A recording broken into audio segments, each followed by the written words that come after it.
Namure, when I was taking the door. You never told me I love you. You never take your hand of softness to stop me to go away.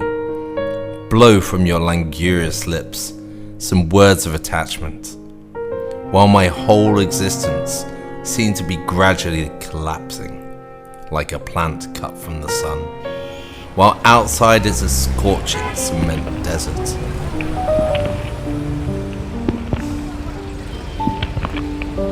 And you are there to pull on my rope, with your hands almost soft and your voice of forgiveness that invents the future, while the present rip me. Even all that hurts us and separates us, I see you with the eyes of a deaf man. I touch you with the fingers of a blind man. Rolling on the sacrifice balloon, no longer touching the ground, and who will burst at the first opportunity in a field of thorns of retaliation. But luckily, the pain has limits. I'm comatose by your faults, and you reproach me my many silences. I am the ghost of the operated, the one who removes his heart mercilessly. I am the Perrier water ghost, a colourless hemoglobin gas trying to forget your lips, your eyes on me, your voice. But I am without hope. I'm always cold.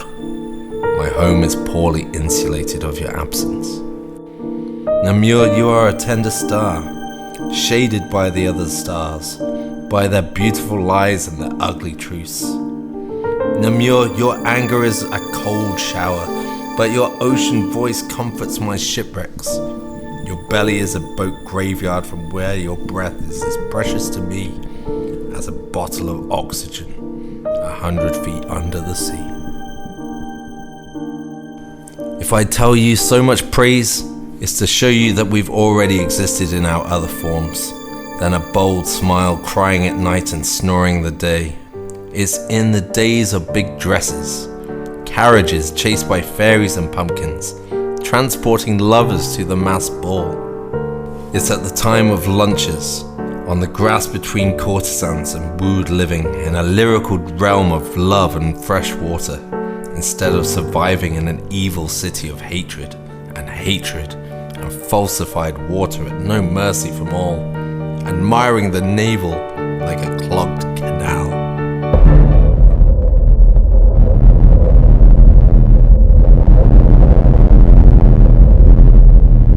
Namure, you don't tell me I love you anymore. Even in false truth, our good memories are plasticized for a long time in your photo album, frozen like a wax museum that we visit on boring evenings. If I took the door, it's because I'm no longer able to breathe the good things in life, like the warmth of a voluntary touch, the aroma of an endless kiss, the arrival of spring by a registered mail, looking at each other for hours of time, without getting tired, without scratching each other's skin with soft eyes in a whirlwind of caresses. The door under my arm, I'm here dreaming of other truths, that those that sadden us, or my friends no longer call me, or very rarely. Do not believe that make me unhappy. Habits relieve my many torments. At the train station, I take the first train that leaves the platform. It's crazy, the relief of departures.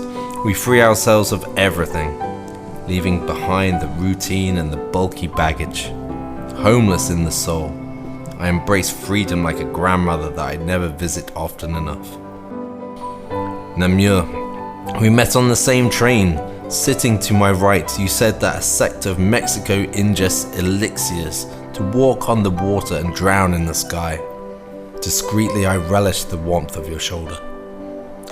Arrived in town, intoxicated for each other, after lying in the petals of fences, we anchored our hands on the pores of our skins before joining our soft lips like two lovers who find themselves after a too long separation, dragging with our fingers, caresses on our boiling and wet bodies, our useless clothes covering the flesh with kisses and saliva before sliding on each other more and more quickly until we formed a single cry. Through the window of the train, I see roads that we will never take, lost glances and smiles found. I also see children building castles of cards, and when the wind awakens, I watch their efforts fly away, one by one, as if they were mine, as if I had played the wrong cards in a game of poker, whose the bet was my heart. After hours of railway tracks, the door under my arm, I get off the train more than 100 mountains from your home. Namure, more than 4,000 miles from one of your caresses, which has dotted my belly with precious pearls, who illuminated the darkness of my bowels, making me travel deep in your exotic bird's gaze, from the huts of Mali to the dragon of China, before you disappeared from my sight, like a white rabbit in a big black hat. On the platform of the station, a veiled girl brings me a necklace of flowers. They called her Sinistrale. At first I thought it was you, Namure, but your eyes looking as impassable. A bright wall protects you from intruder eyes. Namure, you have a deep look, translucent diamonds glittering with 1,000 sparkles. Namure, you have unforgettable eyes. Wild guy, I go into the fields to have lunch in the grass all alone. It's a day so vast that there is no more echo, only I love you without answers. Departures without returns. If you knew how I'm cold, my ground-stained hands are waving like dead leaves which will soon crash to the floor. Those same hands that recently snuggled you against me, against my body, in need of you, away from the parks where pigeons perch in the emptiness, dreaming of one eye and watching over the other on the timed step of lovers, who want at all costs to roll in the grass like the children of the smile, those who sleep with their mouths open to feed of water the birds of the night.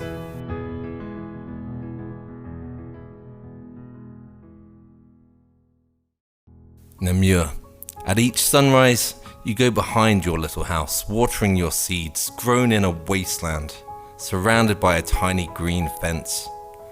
Sitting on the stairs, I was watching you passionately pour your watering can in the fine rain, who was painted by the sun in a rainbow. But for some time, I have the strange impression that the fence grows faster than the flowers. I'm afraid for you, Namure. Loneliness is such a nasty lady, while you are so fragile, a lace woman, a porcelain woman who one admires without daring to touch her. A woman of buds with impeccable smiles.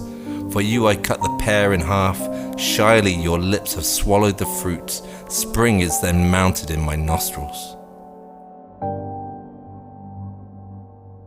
I want to turn around. In front is a land of sadness, of suicides and childhood vaccines where the children of the smile are in exile. We don't know where. Maybe where the hungry fences don't nibble the amusement parks, while the sad children find themselves hanged at the Nintendo.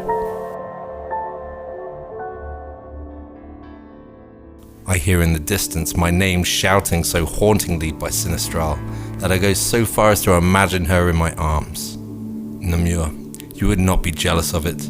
You only love in the present, and I am no longer present close to you.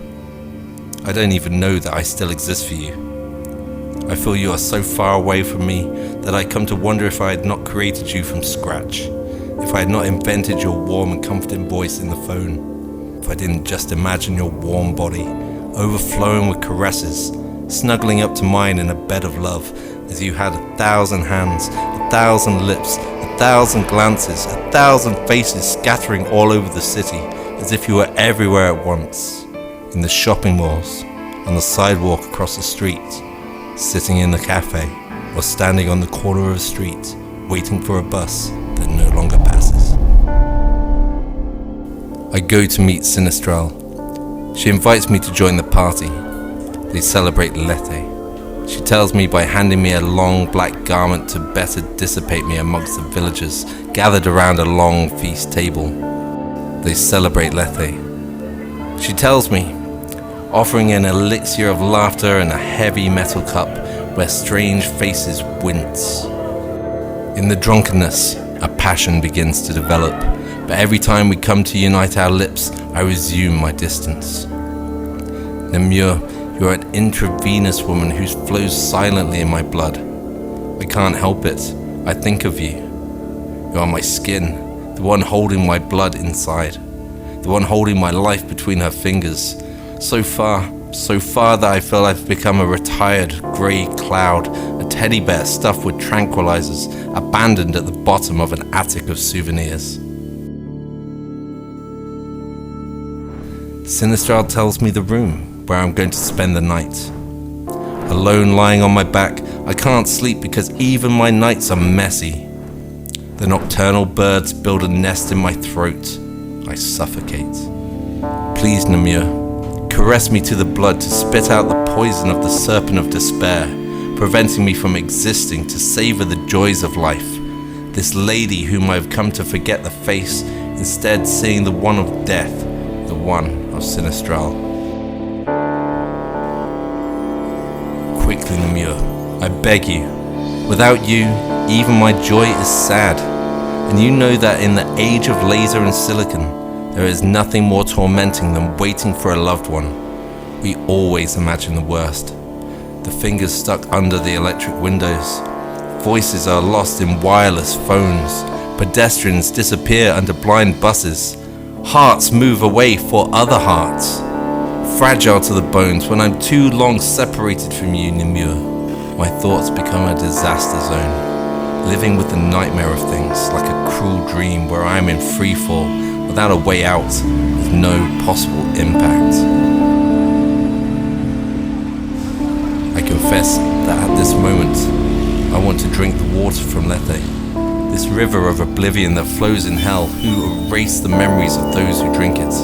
But if you knew how I miss you, how I love you, you might have followed my steps with your eyes closed on the tip of your lips towards the path of freedom and madness, instead of selling yourself to the established system, subway, job and sleeping, a life programmed with stereo chains and Wi-Fi depressed.